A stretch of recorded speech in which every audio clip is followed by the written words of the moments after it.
A'udzubillahi minasyaitonirrajim. Bismillahirrahmanirrahim. Alhamdulillahirabbil alamin. Nahmaduhu wa nasta'inuhu wa nastaghfiruh. Wa na'udzu billahi min shururi anfusina wa min sayyiati a'malina. May yahdihillahu fala mudilla lahu wa may yudlil fala hadiya lahu. Asyhadu an la ilaha illallah wahdahu la syarika lahu wa asyhadu anna Muhammadan abduhu wa rasuluh. Subhanaka la ilma lana illa ma 'allamtana innaka antal alimul hakim. Allahumma 'allimna ma yanfa'una wanfa'na bima 'allamtana wa zidna ilma. Allahumma ati anfusana taqwaha wa zakkiha anta khairu man zakkaha anta waliyuha wa maulaha. Rabbi yassir wa la tu'assir, Rabbi tammi bil khair, amma ba'du.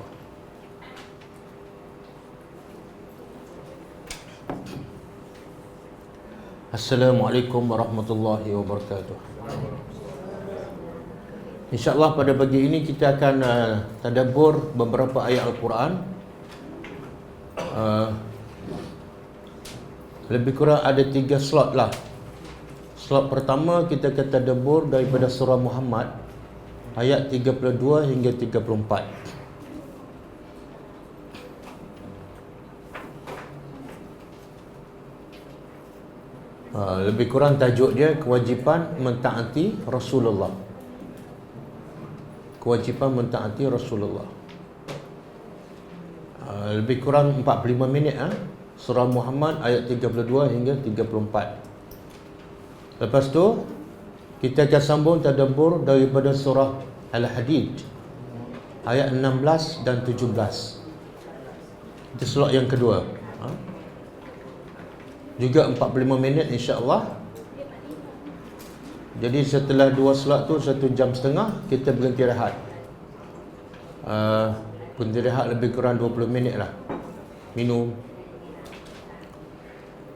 Kemudian lepas berhenti rehat lebih kurang pukul 11 kita sambung slot yang ketiga. Kita akan tadabbur surah Al-Anfal. Surah Al-Anfal, iaitu ayat yang ke-29. Satu ayat sahaja. Kenapa ambil ayat-ayat dan daripada berbagai surah?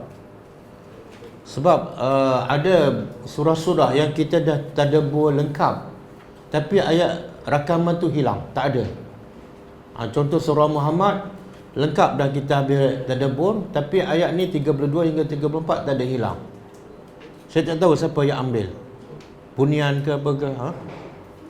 Begitu juga surah Al-Hadid, dah lengkap kita tadabbur satu surah, termasuklah ayat 16 17, tapi tidak ada dalam rakaman. Jadi kita nak kawal balik insya-Allah.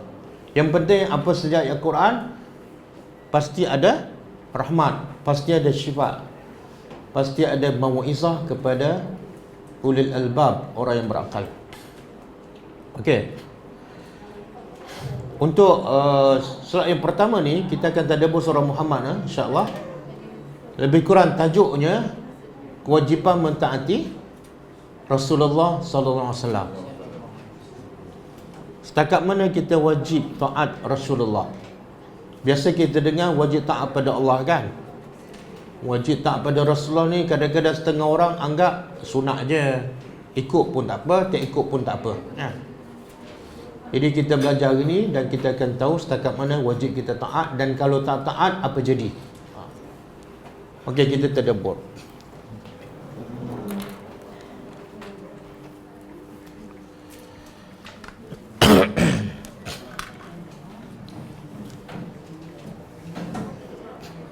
A'udzubillahi minasyaitonirrajim.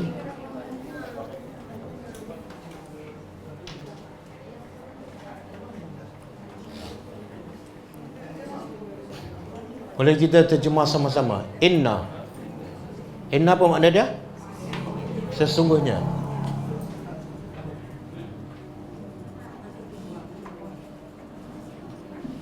Allazina, orang-orang kafaru, mereka kafir. Jadi Allah kata sesungguhnya orang-orang kafir.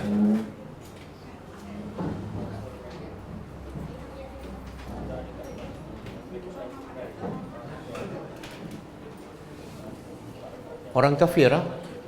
Okey. Bila sebut kafir, apa makna kafir? Ingkar, kan? Ingkar. Kafir ataupun kufur ialah ingkar. Okey, ingkar kepada siapa? Bila Allah yang sebut, orang yang ingkar, makna ingkar kepada siapa?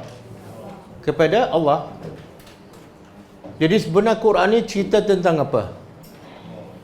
Cerita tentang manusia ada berapa golongan sebenarnya? Manusia ada berapa golongan? Ya? Berapa golongan? Apa dia?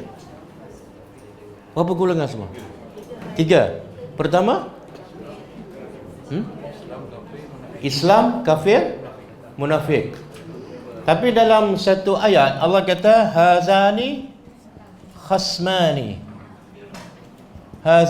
khasmani fi rabbihim.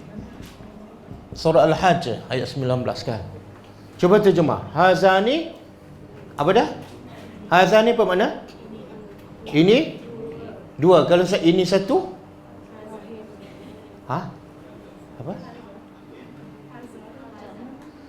Hazani ini dua. Kalau ini satu? Buang je alif nun. Buang nun je. Jadi haza. Makna ini satu. Kalau dua, tambah nun. Hazani. Kalau ramai, ini ramai. Haulai. Kan? Pernah jumpa tak? Haza, hazani, haulai. Pernah jumpa? Di mana? Mana? Dalam Quran lah. Kan? Banyak tak dalam Quran? Banyak kan? Okey. Ini dua. Khasmani. Apa makna khasmani? Dua puak yang bergaduh. Dua puak yang bertengkar. Kemudian Allah beritahu bertengkar tentang apa? Fi rabbihim, tentang Tuhan mereka. Jadi Allah beritahu ada dua kumpulan yang bertengkar, yang berselisih tentang Tuhan mereka. Dua. Siapa ni dua ni? Siapa?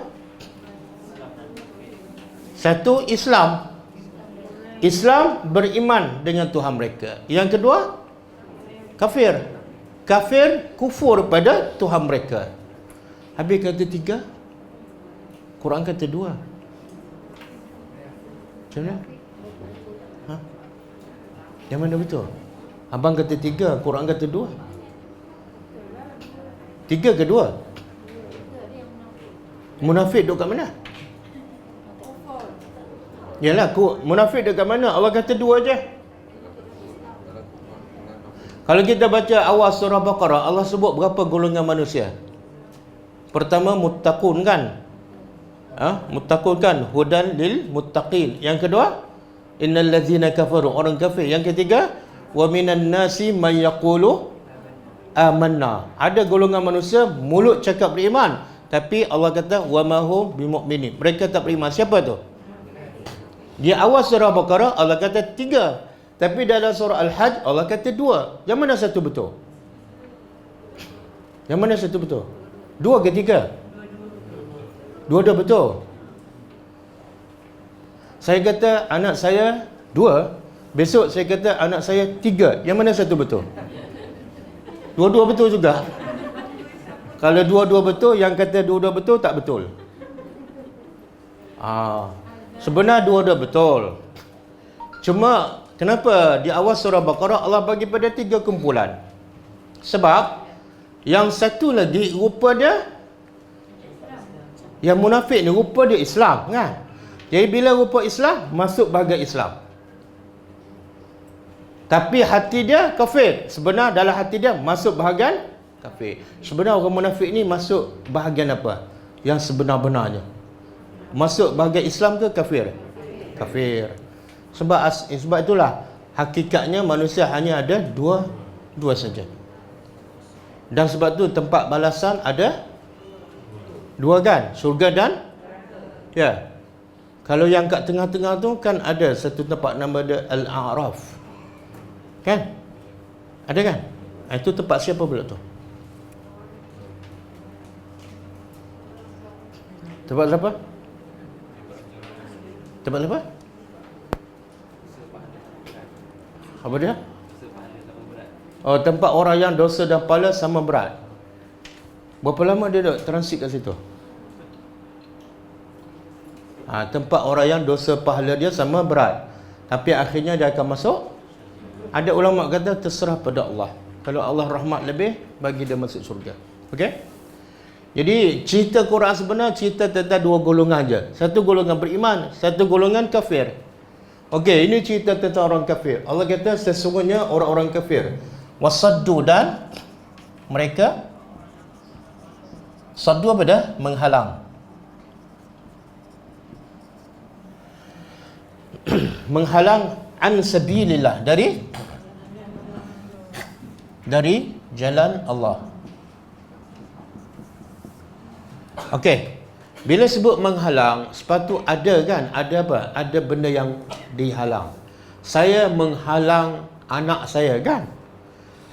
Polis menghalang orang ramai. Tapi ayat ni Allah sebut tak mereka menghalang siapa? Ada sebut? Ada sebut ke? Cuba fokus. Dalam ayat ni mereka menghalang dari jalan Allah. Ada tak siapa yang dihalang ataupun apa yang dihalang? Ada? Ada apa dia? Tak.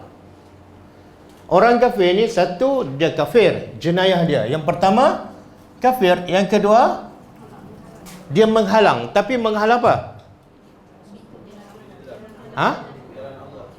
Ialah menghalang dari jalan Allah. Tapi menghalang siapa? Menghalang orang. Orang mana? Tak kira siapa. Bila Allah tak sebut menghalang siapa, kita boleh faham. Yang penting apa dah? Dia pastikan orang tu tak jumpa Tuhan. Jalan Allah apa makna? Jalan yang menyampaikan kita kepada Allah. Jadi kerja orang kafir apa dia? Jangan faham Quran. Jangan pergi kelas agama. Laralah dengan dunia. Kejarlah dunia. Supaya apa? Orang tak jumpa Allah. Orang tak kenal Allah. Kerja siapa tu? Orang kafir. Tapi ada tak orang Islam buat kerja orang kafir tu? Ada ramai tak? Kat mana? Nah, bila sebut ramai, tahulah tu kat mana tu. Saya nak pergi berdakwah pada dia. Mana-mana? Ni kat Tanjung Minyak ada? Ada? Okey, lepas ni bagi nama, senarai nama tu kat saya. Jadi jenayah pertama kafir, jenayah kedua sebab tengok Allah nak beritahu dosa, azab akan bertambah berdasarkan dosa. Berapa dosa dah? Berapa dosa ni? Dua. Dan juga Allah nak beritahu siapa-siapa yang menghalang orang daripada kenal Allah, daripada faham agama, dia sebenarnya ada persamaan dengan orang. Dia telah buat kerja orang kafir. Nama dia Islam, dia solat, dia pergi haji, dia cakap pasal Quran, tapi dengan cara dia orang tak faham Islam, termasuk menghalang. Termasuklah orang yang cerita bab agama tapi tak cerita Quran, tak cerita hadis. Cerita apa? Pasal hadis palsu, pasal mimpi guru dia. Akhirnya orang tak faham Islam. Betul tak? Itu menghalang secara tak langsung. Belajar 10 tahun tapi Quran tak faham. Sebenarnya Islam tu daripada apa? Apa sumber yang asalnya? Quran. Belajar Islam 10 tahun tapi ayat tak faham. Mana ada something wrong. Boleh faham? Okey, jangan buat kerja orang kafir. Okey. Yang ketiga, wasyakku, dan mereka apa dia syaku? Apa dia? Tolonglah saya untuk tolong pelajar. Ada satu adik Nabi, ada seorang sahabat, dia jumpa Rasulullah, Rasulullah jumpa dia ni suka bantu Rasulullah, suka ambil air untuk Nabi berwudu kan, dan Nabi pun nak balas jasa dia. Maka dia kata, sal, mintalah apa yang kamu nak. Sahabat pun minta apa? Nabi boleh tak nak bagi harta? Boleh tak? Boleh. Kadang-kadang Nabi bagi kambing, unta beratus-ratus kepada sahabat. Jadi Nabi tanya pada sahabat ni, mintalah apa yang kamu nak. Sahabat pun minta, as'aluka murafataka fil jannah. Aku nak minta satu je, iaitu aku nak bersama engkau dalam surga. Dia minta akhirat ke minta dunia? Akhirat kan. Sahabat tu miskin, kerja dia tak ada, kerja dia bantu Nabi. Sepatut orang miskin minta apa? Minta? Tak duit kan? Kalau saya tanya pelajar, saya kaya, saya tanya pelajar, mintalah apa saja daripada saya akan bagi. Agak-agak minta apa? Bukan tak nak bersama dengan saya di syurga. Ha?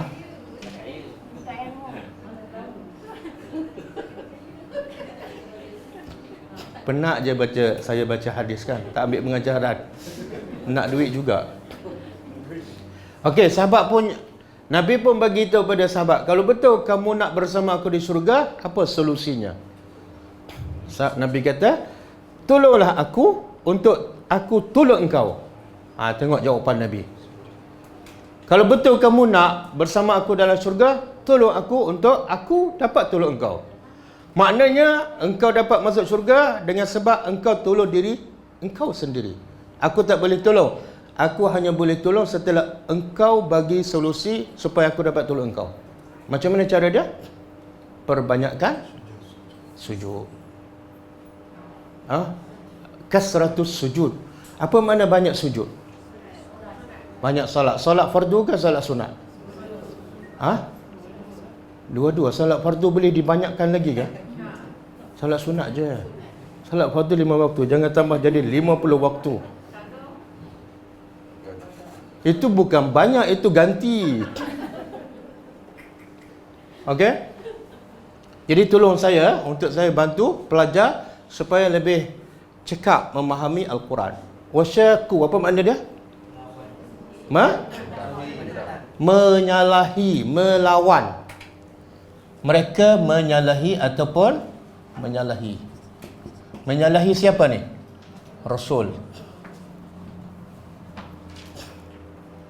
Berbeza dengan Nabi. Itu kerja orang kafir. Kerja dia apa dah? Nak buat benda yang tak sama dengan Nabi. Itu kerja siapa? Ramai tak orang Islam buat kerja yang tak sama dengan Nabi? Ramai tak? Ada persamaan dengan orang kafir. Buat kerja tak sama dengan Nabi, kerja orang kafir ni. Kerja dia wasyakur Rasul. Nabi kata A, dia kata B. Nabi buat B, dia buat C. Okey. Bila ni dia menyalahi Rasul ataupun dia lawan Rasul?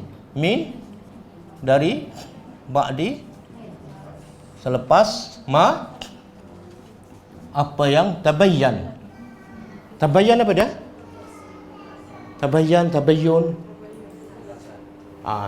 Selepas apa yang telah jelas. Lahum, bagi mereka, al-huda, petunjuk. Okey. Apa maksud ni? Mereka menyalahi Rasul setelah jelas kepada orang kafir petunjuk yang dibawa oleh Nabi. Apa yang Allah nak bagi tahu? Apa yang Allah nak bagi tahu yang tersiratnya?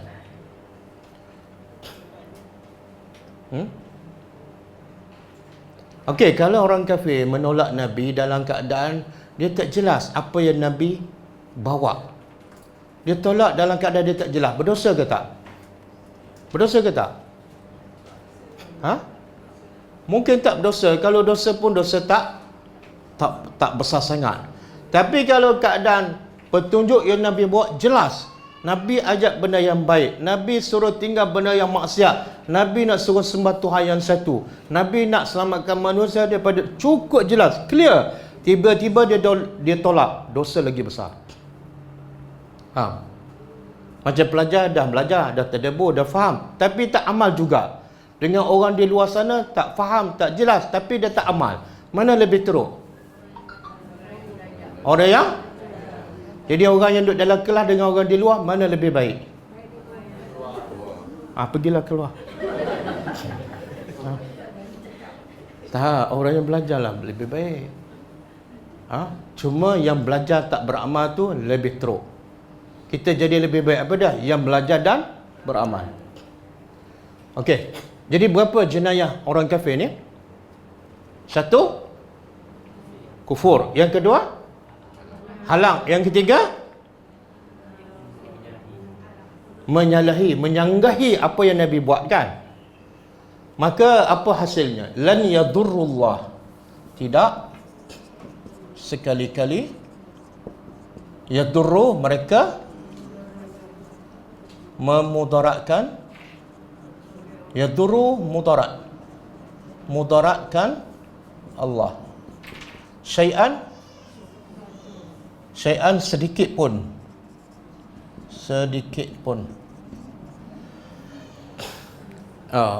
Maknanya kalau orang kafir kemudian menghalang orang daripada kenal Allah, sembah Allah, yang ketiga dia mengingkari, menyalahi Rasul, apa kesannya? Dia tidak boleh memudaratkan Allah. Jadi apa rugi orang tu?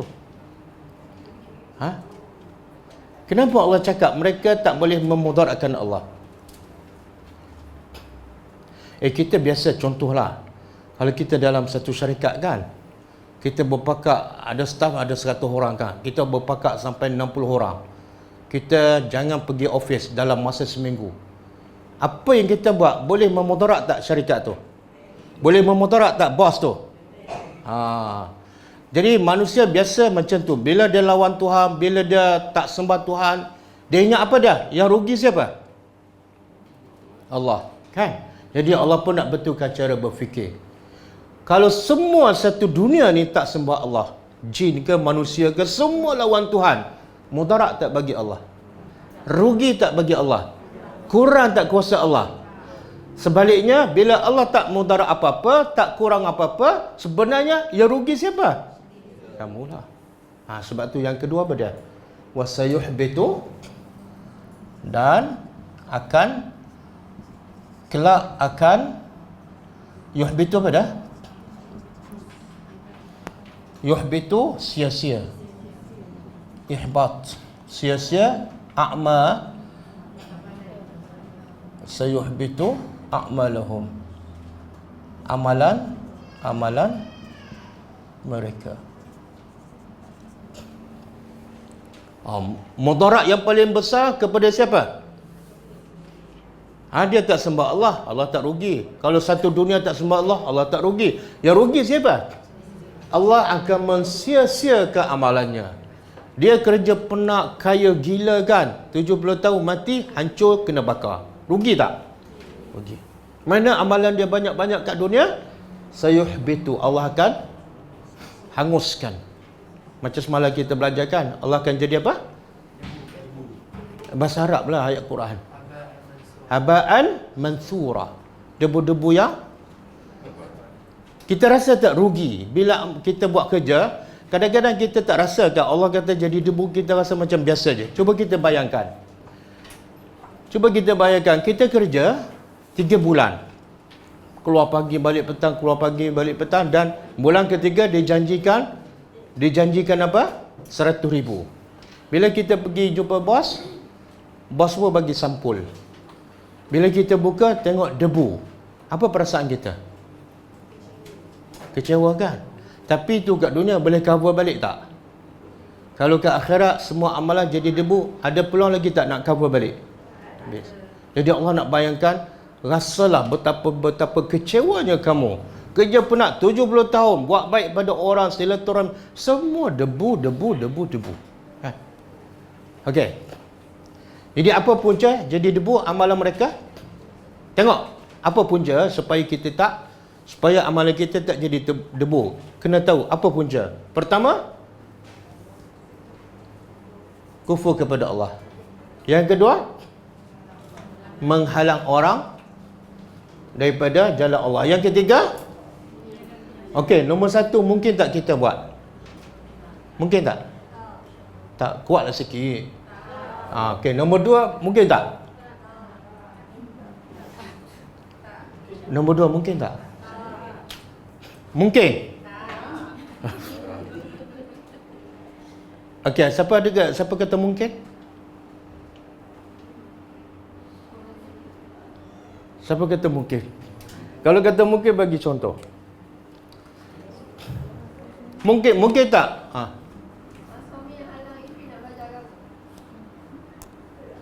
Siapa tu? Betul lah tu. Betul lah tu. Suami bila tak bagi isteri belajar agama, bukankah dia menghalang orang fi sabilillah, betul tak? Dan lagi dahsyat, dia halang orang yang paling dia sayang. Betul tak? Sebab tu orang lagi dia sayang, lagi dia nak orang tu kenal Tuhan, sembah Allah, masuk syurga. Ada tak mak bapak tak bagi anak pergi belajar agama?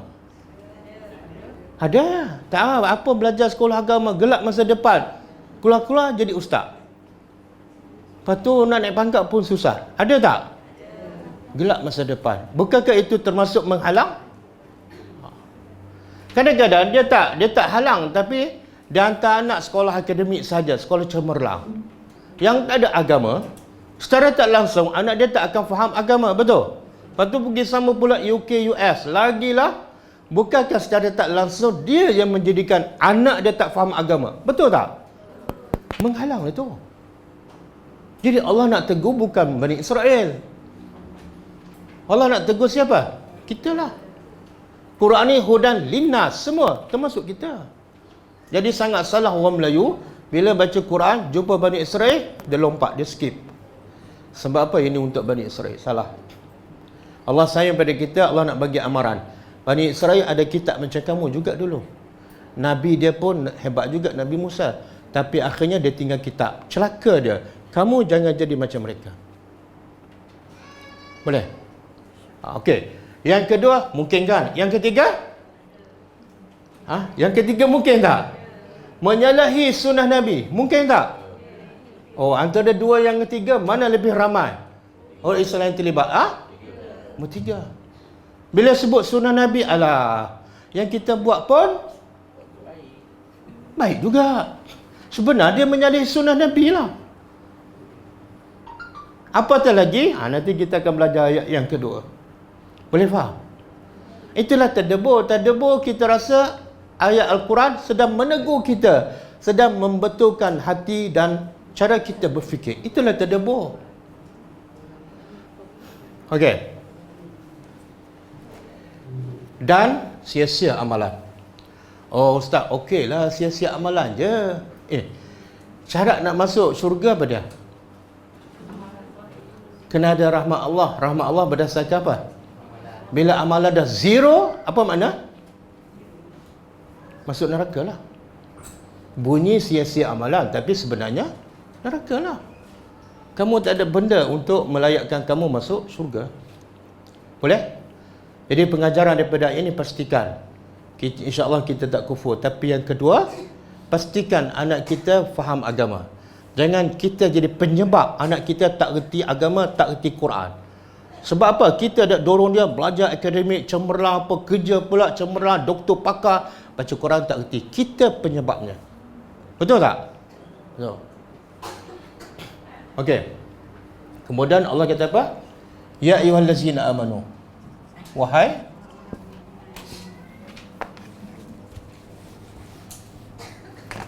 allazina amanu, orang-orang beriman. Setelah Allah cerita pasal orang kafir, sekarang Allah nak bercakap tentang orang beriman. Kita orang beriman kan? Beriman kan? Bila beriman, kenapa? Apa sikap kita yang mengaku beriman bila dengar Allah panggil ya ayyuhallazina amanu? Apa sikap kita? Sini ada kosong satu. Kosong kan? Ada dua kosong lagi depan.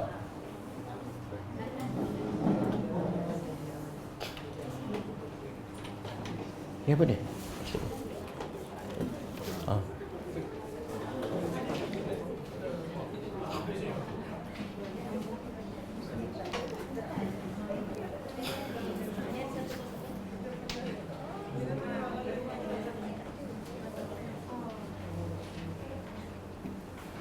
Okey. Cuba tengok Ayat kedua, ya ayyuhallazina amanu, wahai orang-orang yang beriman. Beriman dengan apa ni? Bila sebut beriman apa makna?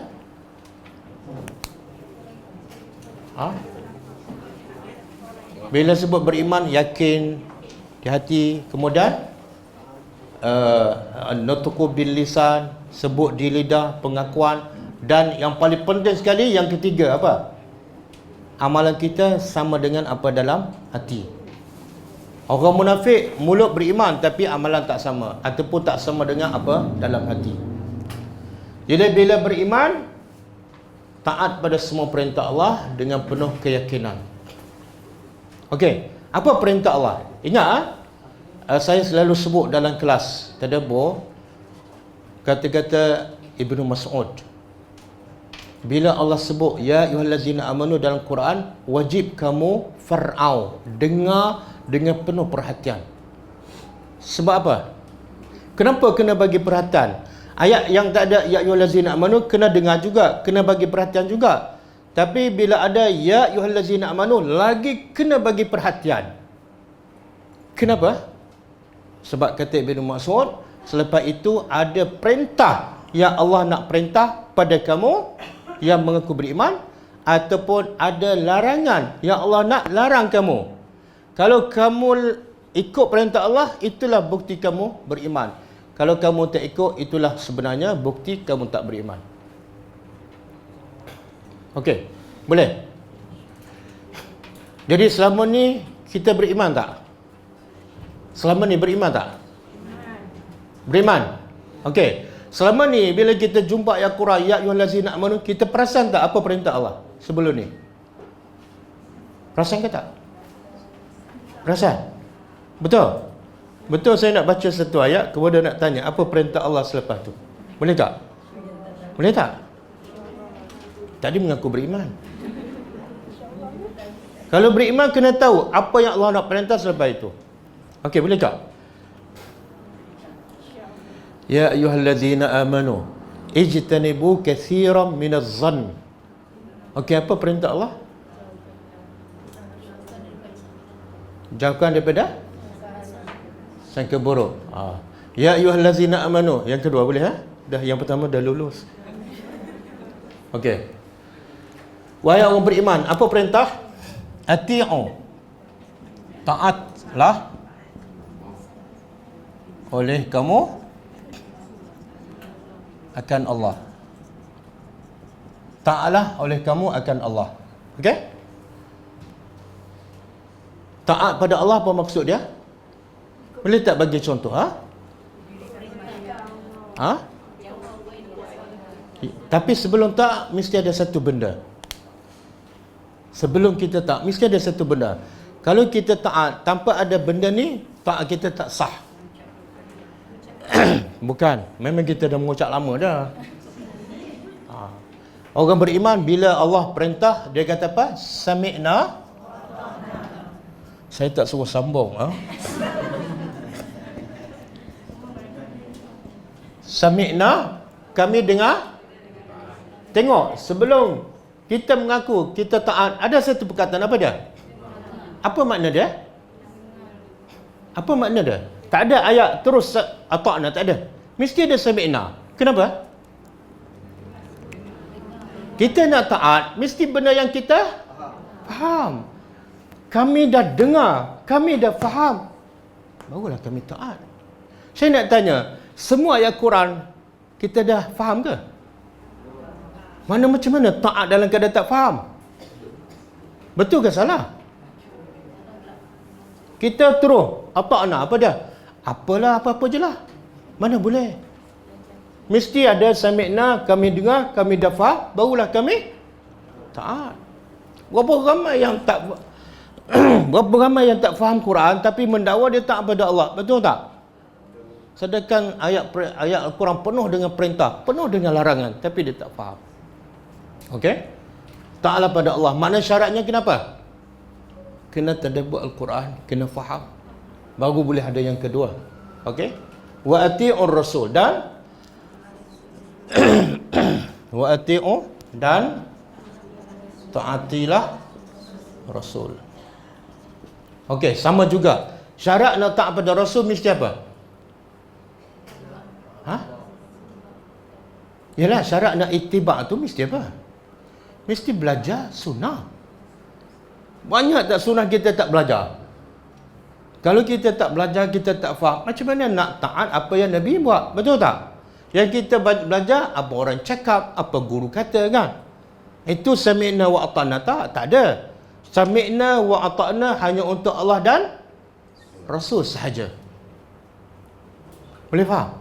Boleh tak kita taat pada pemerintah? Ha? Ni semua ni ada pemerintah kan? Ada pemerintah.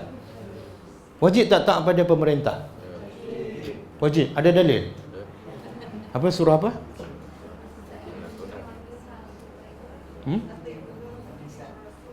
Wa ati'u Allah wa ati'u Rasul. Itu macam ayat ni je.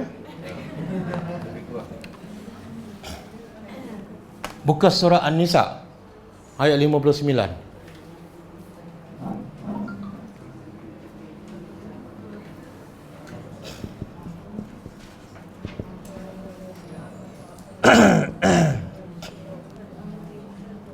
Ya ayyuhallazina amanu ati'u Allah wa ati'u ar-rasul wa ulil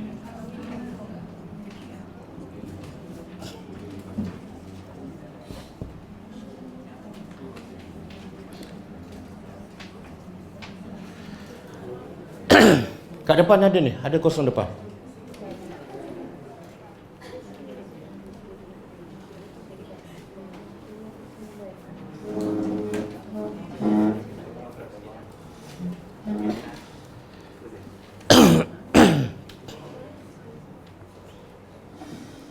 Okey. Cuba tengok. Cuba tadabbur Ya ayyuhallazina amanu, wahai orang beriman. Pertama Allah kata apa? Ati Allah. Ta'ala pada Allah. Lebih kurang sama kan? Yang kedua wa ati'ur rasul. Wa ati'ur rasul. Dan ta'ala kepada Rasul. Dan yang ketiga wa ulil amri. Okey, perasan tak ayat ni? Bila taat pada Allah ada perkataan ati'u. Bila taat pada Rasul ada perkataan ati'u. Bila ulil amri dah tak ada dah, hilang dah ati'u. Perasan tak? Kenapa? Mesti ada sebab. Apa dah? Maksud?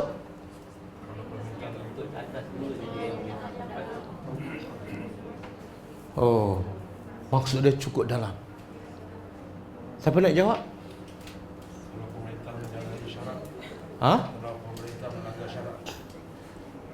Kalau pemerintah langgar syarak tak payah taat. Ada dalil? Ini live ni.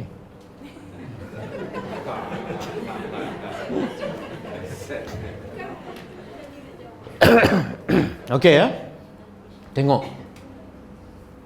Bila taat pada Rasul Allah ulang ati'u. Makna apa tu? Allah nak begitu taat pada Rasul tanpa syarat. Tanpa syarat. Sebut je Rasul, jangan kaitkan. Kalau macam ni baru kami akan taat pada Rasul. Tak ada syarat. Sebab tu Allah ulang perkataan ati'u. Tapi bila ulil amri Allah tak sebut ati'u. Sebab apa? Taat pada ulil amri bersyarat. Apa dia? Bila ulil amri taat pada Allah dan Rasul, baru kamu taat. Boleh faham? Taat pada Allah, taat pada Rasul tak bersyarat. Jangan kita kata kena taat pada Rasul bila Rasul taat pada Allah. Jangan. Kenapa? Sebab Rasul memang utusan Allah. Sebab apa yang Nabi cakap memang wahyu. Faham tak? Jadi jangan bila Rasul, jangan kamu buat pilihan. Ada tak orang tolak Rasul? Kami nak taat pada Allah sahaja. Ada tak? Iman dia tak sah. Sebab kamu bukan setakat wajib taat pada Allah, bahkan wajib taat pada Rasul. Berasingan. Dan Allah bagi syarat. Man, ini dalam surah An-Nisa ayat 80. Man yuti'illah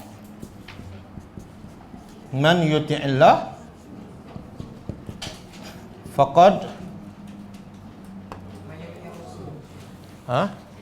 ma yuti'ir rasul.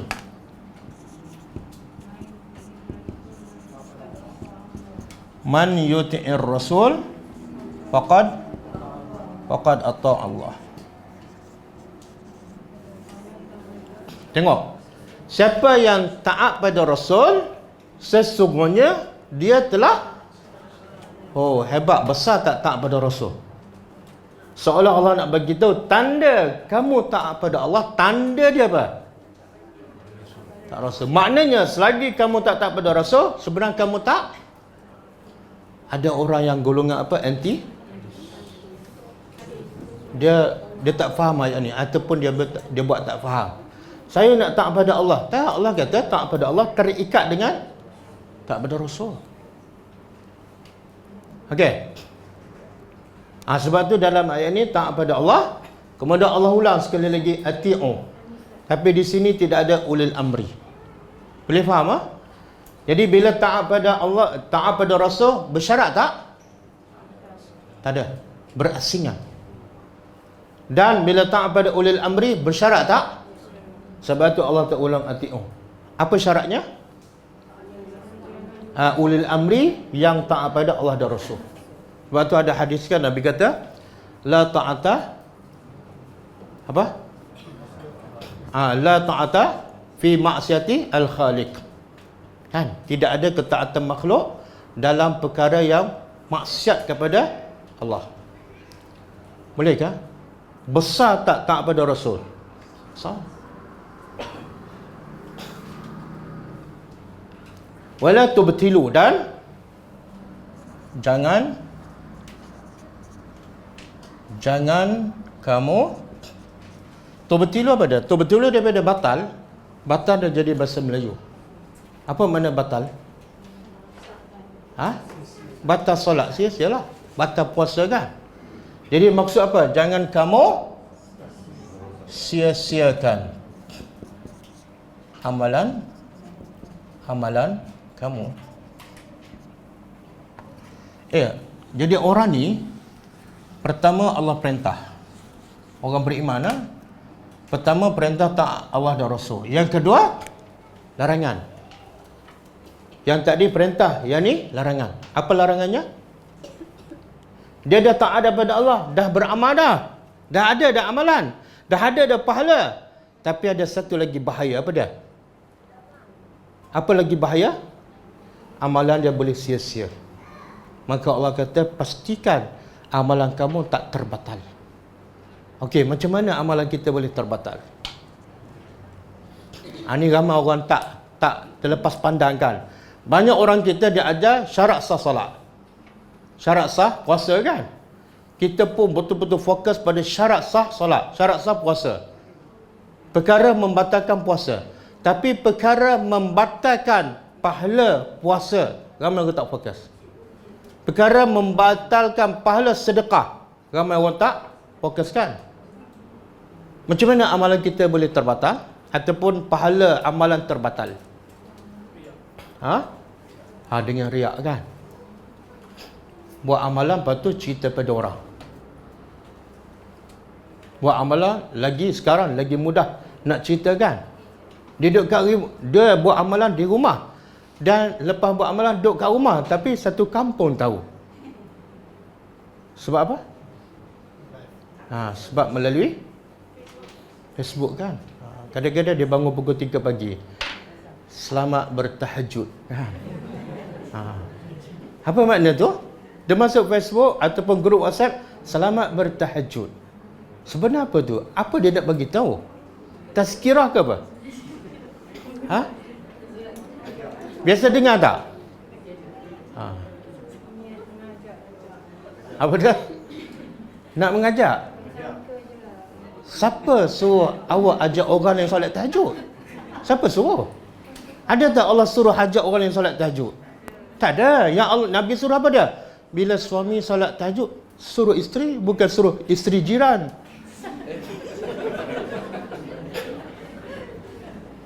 Isteri dia tak kejut, tapi dia masuk Facebook. Itu talbisu iblis. Kan? Dia tak kata dia solat tahajud, tapi selamat bertahajud. Sebenarnya ada mesej yang tersembunyi. Apa dia? Aku dah bangun pukul 3 pagi. Kamu takkan tak bangun lagi? Oh, jarum syaitan. Betul tak? Jarum syaitan. Kadang-kadang kita pergi haji kan. Orang tanya, dah pergi haji? Dah. Tapi dia tambah 3 kali. Batal tak amalan? Batal. Sebab bila sebut 3 kali apa makna?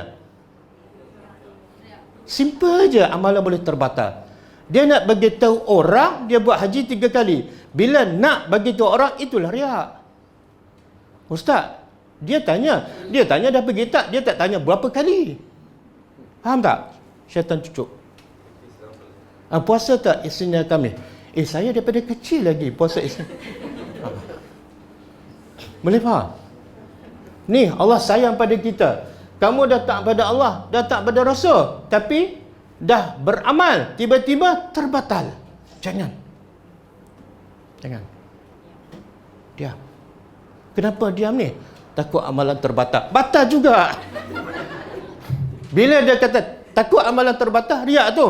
Oh, kamu nak menunjuk kamu ni warak sangat kan? Memang susah. Ini bukan nak masuk universiti, nak masuk syurga. Universiti 4 tahun je, syurga selama-lama. Okey, dan Allah sebut dalam Quran pada ya ayyuhallazina amanu la tubtilu sadaqatikum bil manni wal adha. Tak tahulah sayangnya Allah pada kita. Allah cipta kita, Allah turunkan Al-Quran, Allah hantar Rasul, Allah bagi hidayah pada kita, Allah pesan kita supaya rajin beramal, Allah juga pesan lepas beramal jangan batalkan. Aku tak nak kamu penak-penak tengok-tengok debu. Apa dah? Jangan batalkan pahala sedekah kamu dengan man. Apa makna man? Manna ni anugerah. Anugerah. Maksud apa ni? Bila dia bagi sedekah pada orang, dia rasa dari dia. Itu man. Ini sedekah dari saya. Itu man. Bila sebut dari saya, makna dia nak bagi tahu apa tu? Yang tersirat. Dia? Aku baik, aku tolong kamu. Tak. Allah kata rezeki ni daripada kami. Bagilah apa yang kami bagi rezeki pada kamu. Sebahagian. Bukan kamu punya. Bahkan bila kita bagi pada orang, jangan ada rasa kita lebih pada orang. Biasa bila kita bagi sedekah pada orang miskin, kita rasa kita lebih ke dia lebih pada kita? Kita rasa kita lebih kan? Betul tak perasaan tu? Betul ke salah? Salah. Kenapa salah? Siapa cakap orang yang berduit lebih baik pada orang yang tak berduit? Siapa cakap?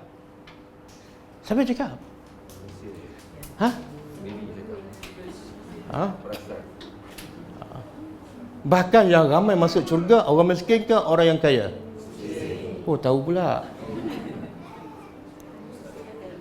Sebab tu Allah kata apa? Wa fala tuzakku anfusakum. Ini surah apa? Surah An-Najmu kah? Fala tuzakku anfusakum huwa a'lamu bimanittaqa. Cuba terjemah.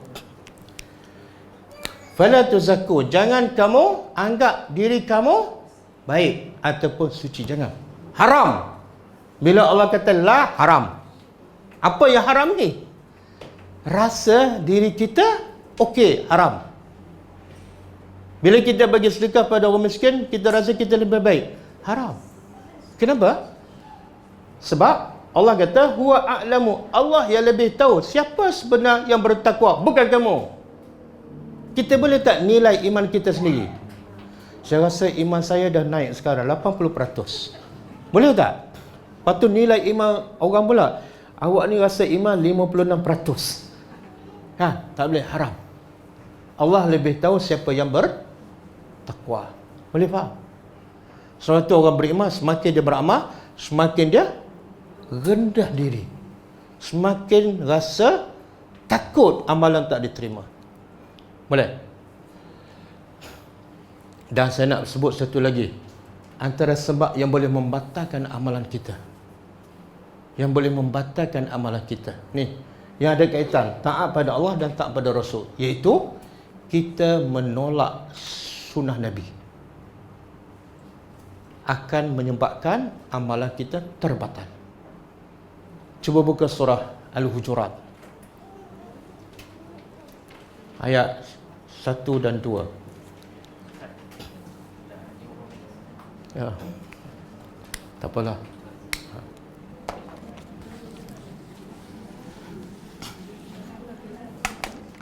Saya tak tulis panjang. Cuba buka dan tengok terjemahan. Allah kata apa? Ya ayyuhallazina amanu, wahai orang beriman. Cuba buka semua. Surah Al-Hujurat ayat 1 dan 2. Ya ayyuhallazina amanu, wahai orang beriman, la tuqaddimu, jangan kamu mendahului Allah dan Rasul. Boleh? Apa maksud mendahului? Nak buat apa-apa jangan pandai-pandai. Tanya dulu, Allah suruh tak? Nabi buat tak?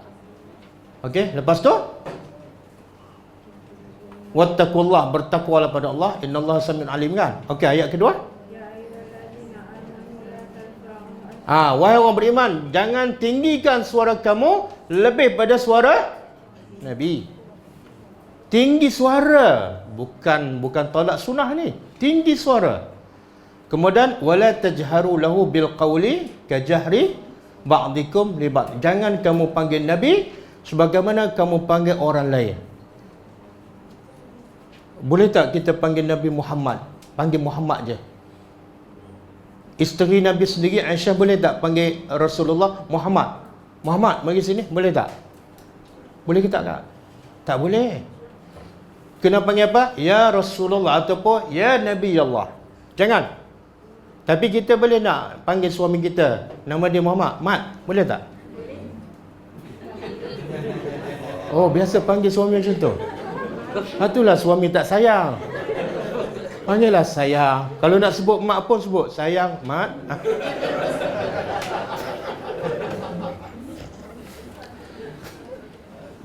Okey. Allah kata apa? Jangan tinggikan suara. Dan yang kedua, jangan panggil Nabi macam panggil orang lain. Lepas tu hujung Allah kata apa? Hujung.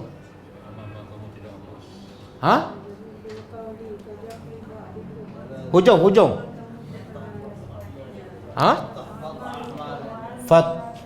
Apa dia?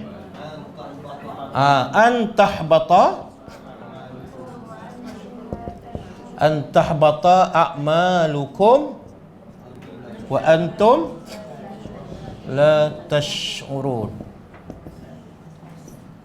Kalau faham ayat ini menakutkan. Akan tahbata daripada sama ni. Ni. Yuhbitu habita sama. Akan sia-sia semua amalan kamu dalam keadaan kamu tak sedar. Okey, faham tak? Apa yang menyebabkan amalan orang tu gugur daripada ayat ni? Apa sebab dia? Apa sebab? Angkat suara. Jangan tinggi suara kamu lebih pada suara Nabi. Kalau kamu tinggi, kesannya amalan kamu gugur, zero. Baru angkat suara. Kalau tolak sunnah Nabi, mana lebih teruk? Angkat suara ataupun tolak sunnah Nabi? Jadi orang tolak sunnah Nabi, kesannya apa? Amalan boleh tak gugur? Dan lagi dahsyat apa? Allah kata, kamu tak? Kenapa tak sedar? Kenapa dia tak sedar? Sebab yang dia buat, dia rasa tak salah. Apa pula gugur? Faham tak? Yang saya buat pun, walaupun bukan daripada Nabi, tapi tak salah. Sebab, contohlah, dia berzikir kan. Zikir 1000 pagi, 10,000 malam. Zikir takkan salah.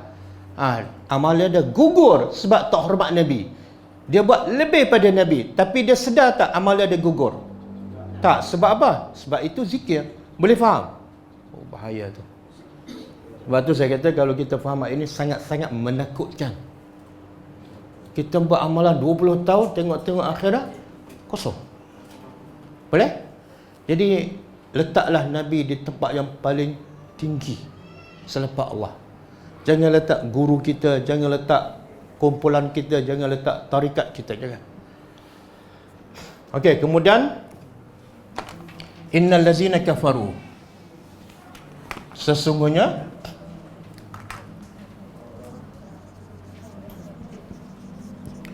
allazina, orang-orang kafaru, mereka kafir, wasaddu, dan mereka sama ni, saddu, mereka menghalang. Menghalang siapa ni? Orang-orang ataupun siapa saja an sabilillah, dari jalan Allah. Summa, kemudian matu, mereka mati, wahum kufar, dalam keadaan mereka kufur. Falan yaghfirallah, maka sekali-kali tidak Allah ampunkan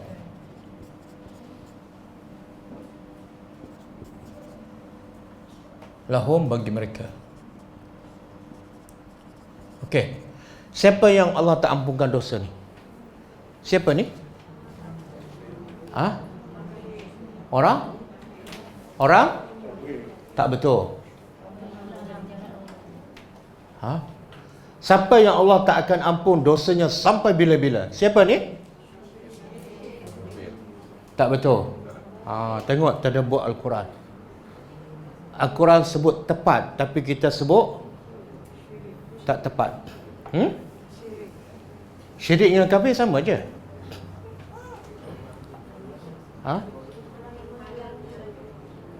Tak tepat. Tengok ke? Saya dah bagi terjemah. Ayat Quran sebut tepat. Apa dia? Siapa yang Allah tak akan ampunkan dosanya sampai bila-bila ni? Ni mesti ada ni. Summa matu wahum kuffar. Bila kita sebut orang kafir Allah tak ampunkan, salah. Semua sahabat Nabi asalnya kafir tak? Dan Allah ampun tak dosa mereka? Sebab mereka mati dalam berhati-hati. Sebab itulah orang kafir, dia buat dosa, dia sembah bukan Allah 60 tahun. Tiba-tiba dia bertobat, dia masuk Islam, satu hari dia mati, Allah ampun tak dosa dia? Ampun. Beza tak? Dan orang Islam pula buat solat puasa 60 tahun. Besok dia kufur, besok dia mati. Allah ampun tak dosa dia? Tak. Walaupun 50 tahun Islam.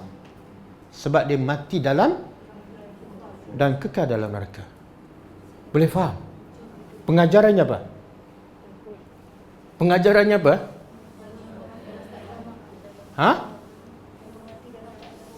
Pengajarannya, jagalah iman kita sampai mati. Sebab yang Allah kira yang mana? Masa mati itu. Betul tak? Berapa ramai yang solat, puasa, haji, lepas tu bila Allah bagi sakit, tak solat. Masa tak solat tu mati, habis. Ramai tak macam tu? Ramai, ya Allah. Sebab itulah kena minta doa.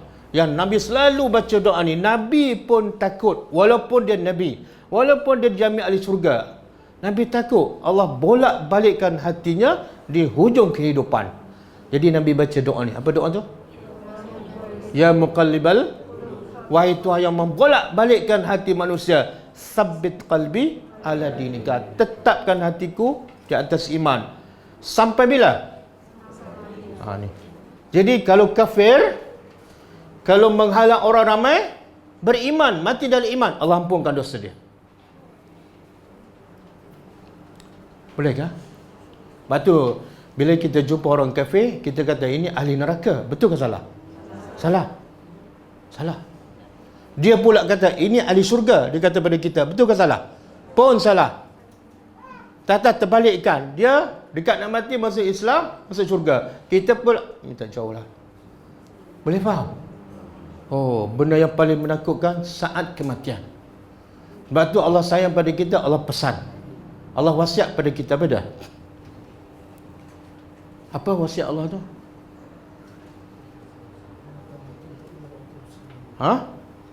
Wala tamutunna illa wa antum, ya Allah. Siapa yang wasiat pada kita? Allah. Allah ni kalau kita mati kafir, Allah rugi tak? Kalau kita mati iman masuk syurga, Allah untung tak? Allah tak ada untung, tapi Allah sayang pada kita, wahai yang beriman. Jangan kamu mati sama sekali melainkan dalam keadaan kamu Islam. Sayangnya. Jadi macam mana kita nak mati dalam Islam? Macam mana? Ini tengok kisah baru ni kan. Kenal tak Syafiq yang accident baru ni? Siapa dia? Ustaz ke siapa? Oh kak kena pemain bola. Bagus ikut perkembangan. Dia nak jadi pendakwa kena tahu semua, pemain bola, penyanyi. Tengok dia naik daripada Johor kan sampai kat mana? Penang ke Perak? Kedah kan? Pukul 5 pagi kan.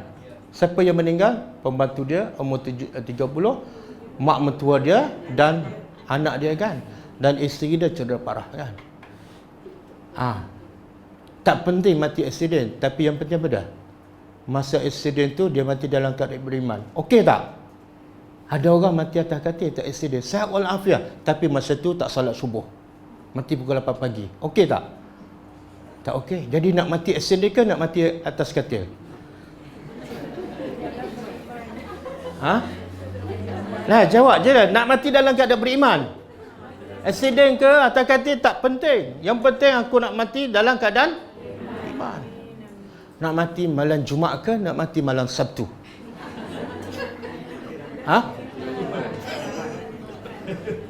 Mukhtar, nak mati malam Jumaat ke malam Sabtu? Apa dia? Mati dalam iman, hari tak kisah. Itu jawapan orang beriman. Ramai tak orang nak mati malam Jumaat? Quran tak baca, zikir tak. Kenapa? Aku nak mati malam Jumaat, selamat. Tak selamat. Kalau dia tak baca Quran, kemudian tak ingat pada Allah, mati malam Jumaat, agak-agak mati dalam beriman tak? Tak. Sebab itulah orang paling mulia mati hari Jumaat ke hari Isnin? Nabi Muhammad. Tapi orang Melayu nak mati malam Jumaat. Boleh faham? Okey. Cukup Jadi jaga ni. Hujung kehidupan. Wa matu wa hum kuffar. Ini yang bahaya. Kalau kafir melawan Tuhan, tiba-tiba bertaubat, mati dalam iman. Okey. Sebab tu boleh kata semua sahabat Nabi ada tak sifat ni? Kafir, menghalang, ada tak? Khalid ibn Walid paling kuat menentang Islam, tapi mati dalam iman. Abu Sufyan paling kuat menentang Nabi, tapi akhirnya mati dalam iman. Okey, cukup untuk slide yang pertama.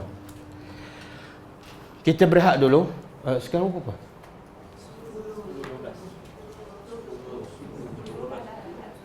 Okey, kalau kita sambung slot yang kedua panjang. Saya bagi cadangan, kita berhenti minum dan makan dulu. Setuju? Saya tak terfikir tak ada orang yang tak setuju.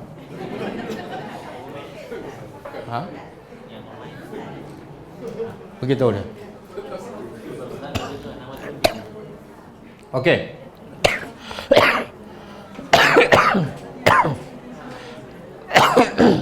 Okey.